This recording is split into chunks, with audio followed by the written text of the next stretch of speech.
Hello everyone, this is Jamal Thomas from the Progressive Soapbox. So, I can't stay long in this video, so this will be short, but I came across an email this morning, not an email, an article this morning, and I couldn't let it go. How a single typo led to the unraveling of the Hillary Clinton's campaign. So, this is Huff Post, still believing Hillary Clinton has an 80% chance of winning the election. After losing the election, these guys shamed themselves pretty well in regards to calling themselves a news site.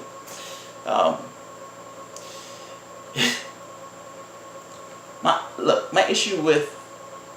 let me get to the article first. So they're essentially saying Podesta was scammed, it allowed somebody into his email box, and that allowed the release of the emails. So the question becomes, these guys are screaming, Russia, Russia, Russia. How do you know? How do you know? Where's the evidence? Give me evidence. I don't trust you. Give me evidence. I think you have a vested interest in making shit up. So yeah, until I see evidence, I don't believe it. But this guy essentially said, it's a certain part that's real surly. He makes it at one point. So the entire email is written with a typo. I guess he tries to be funny and clever. And he goes down almost kind of like apologizing for it, like, oh, it's apologist, and oh, this one thing ruined her campaign. If it wasn't for the Podesta leaks, Hillary Clinton's campaign would have been sparkling and beautiful. Okay. So there's one piece that I really dislike.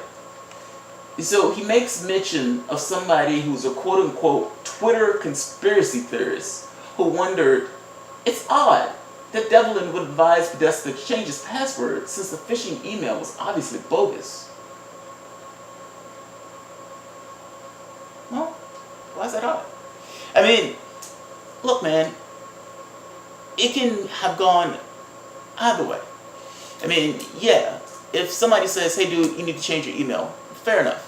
But what he called a Twitter conspiracy was essentially somebody saying, yeah, that sounds a little fishy to me. I mean, at the end of the day, there was a lot of stuff that was wrong. And it wasn't just a typo. I don't know. And to be honest, I don't fully care. At the end of the day, all that shit in Podesta emails was true. It was accurate.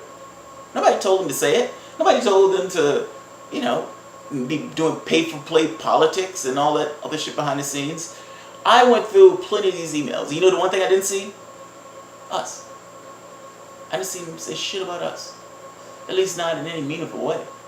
They talked about their donors. They talked about Wall Street. They talked about how they were getting all this money from foreign governments and from people paying them for influence. Nothing about us. And to my second point. My biggest issue with mainstream media is context. And to some degree, it's why I started this channel. A single typo led to the unraveling of the Hillary Clinton's campaign. Hey, Emily Peck, if you believe that a typo, that the Podesta emails led to her campaign failing, you are fucking clueless. You are in the goddamn dark. I am not going to relitigate this thing at the end of it because I made the point that she's a horrible fucking candidate, particularly in an anti-establishment time, and the Democrats crippled their best candidate in order to select her because it was her turn. So they lost. They failed. Stop writing shit like this. It shames you. It makes you look more ridiculous than you actually are. I mean,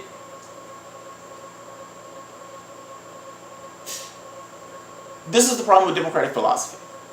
Democrats make the assumption that, well, only half of the country votes. And they never ask the question, why? That's not peculiar. I mean, you have a country of like 350 million people, only half of that country goes to the polls. Why? I think it's a reasonable question to ask. I mean, if you can get half of that half to come to the polls, hell, if you can get 5% of that half to go to the polls, you're probably going to win. But why? Why do Democrats just say, nah, fuck it, this is all we got? They give no context. They don't even ask the question. They don't even pose the question. They make the assumption that only half of the country votes because only half of the country votes. They never ask the question of why. Look, half the country votes and the other half don't because the other half gets it. The other half essentially says, look, part of the other half is they just don't pay attention. But there's another part of that looks at politics, that pays attention to politics, and says, neither one of these guys has my agenda in mind. If you believe that neither party has your agenda in mind, why are you voting for either party? I don't think those people are crazy. And I used to, not now. I got into this back and forth with this guy several years ago. And he said, well, he was a white guy. He said, I voted for Obama because he was black. And I thought he was going to do something different. And when he didn't, I said, fuck it. And he didn't vote anymore. He wasn't voting up to that point anyway. He paid attention to politics. He can tell you all of his grievances, particularly with the Democratic Party. And the Republican Party don't even fit the spectrum because they're so batshit crazy. So you can get these guys.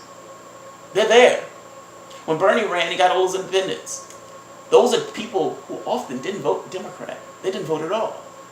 They're there. Democrats just don't want to do the things that they need to get them. And these propaganda pieces essentially embolden them on that.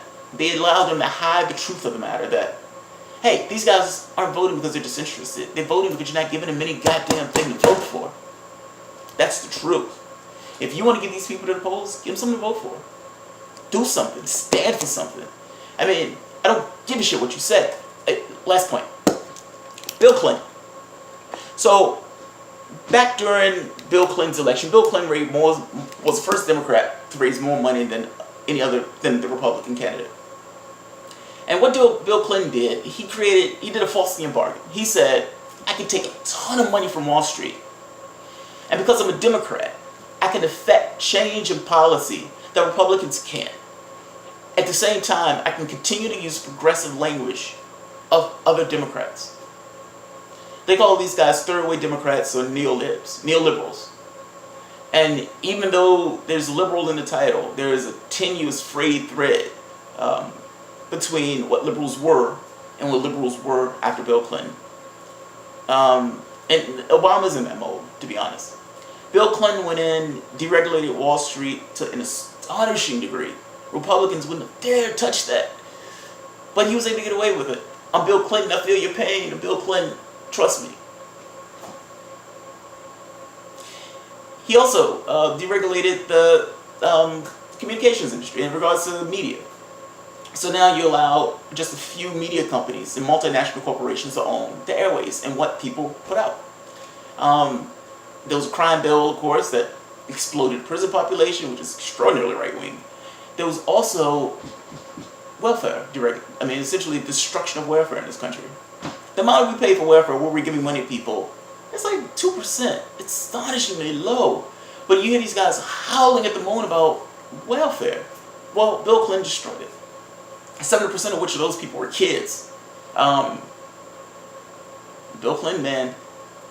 Bill Clinton even had a plan to privatize Social Security. He had worked it out with Newt Gingrich. If it wasn't for Monica Lewinsky, he would have passed that plan. That's amazing, man. A blowjob saved Social Security. Obama continued in that same language to some degree. But Obama, if we're keeping it real, was African American. He was black. And so it gave a certain perspective of how he was going to be, not to mention the language that he used. And so it made him appear to be something that he wasn't. Obama's not a progressive. He's a center-right candidate at best. He's like an Eisenhower Republican. When Hillary came in, too much baggage, man. She didn't have the personality to overcome that hurdle. And either way, Democrats, if you want to win, you gotta ditch this philosophy that the other half doesn't exist. Because that's what you're pretending. She's pretending that the other half doesn't exist. That Hillary Clinton's campaign unraveled because of a letter or an email or a typo. I make it a case that her campaign and Democrats' campaigns in general get unraveled because they don't stand for shit. And at the end of the day, the part of the population that actually pays attention and looks at politics just don't vote. They're not voting because they don't want to vote. They're voting because they don't have anything to vote for. Wake up. Wake up. Get back to your roots. You've given us to a monster. Understand that. Donald Trump is president of the United States. You're at your weakest as you've ever been in the House and Senate. You don't have the House, you don't have the Senate, and you're going to lose the Supreme Court. You didn't even have the Supreme Court. Sorry, this is bugging you.